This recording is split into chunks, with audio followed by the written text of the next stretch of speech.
James Mathers for the Digital Cinema Society and NAB 2023. I'm here with my friend Frieder Hochheim, and he's going to tell us all the things that Kino Flo is doing with image-based lighting. Where are we here? Well, rumor has it we're in Las Vegas, but really, we're on Santa Monica Beach at the Ferris wheel. What we have here today is it's sort of the coming out party of Chauvet, Kino Flo, Chamsys. The three companies together now have a booth. This is now the new Kino Flo relationship with these other two partners.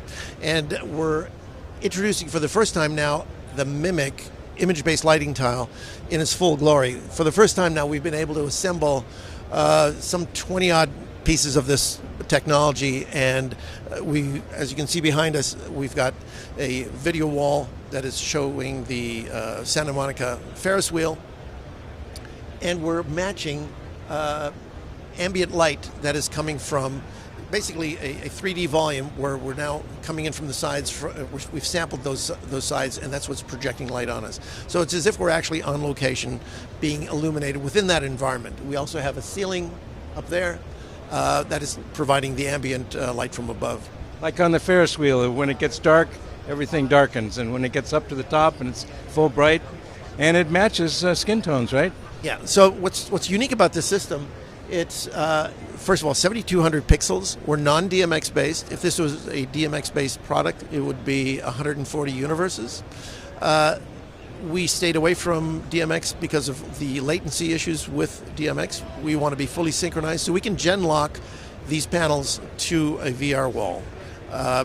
Also, we're operating at a very high frequency. We're at 30 kilohertz, so we can shoot up to 960 frames a second. All of this runs through a megapixel Helios processor. We are processor agnostic in the sense that we can parallel a Brompton or a Novastar or any other processor, or maybe even Sony, run parallel to them. Meaning we pull the same video signal that is driving the wall, run it through the Helios, and then we can then synchronize that together with the volume. So I can actually see the images playing on the Mimic light. So the big difference here is we've taken a 3-color pixel, which is the wall, converted into a 5-color pixel. So the actual conversion takes place in the Mimic fixture itself. It's simply being fed an RGB signal. We have a power cord going to it and an Ethernet, and you can jumper those. So all this processing takes place up there, and it turns that RGB narrowband signal into a full spectrum illumination source. Once you flesh out that spectrum, now you're starting to render your foreground much more accurately than if you just simply had RGBs. It's going to match the background. It's going to match the background, absolutely. So the excitement here at the show has been most heartwarming. I mean, everybody's come back.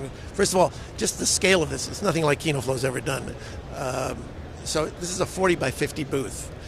And I suggested coming to NAB. They said, well, there's a 20 by 20 available. And they looked at it and went, yeah, but there's also a 40 by 50 over there. And we are 3 companies. And I go, all right, let's do it. So this has been quite the spectacular enterprise here. Fuse was brought in to design the stage, and there were a number of other partners or other vendors that came and helped pull all this together. I've never seen so much trust in anything I've ever done, I'll tell you. Very impressive. Thank you, Frieder. Thank you very much.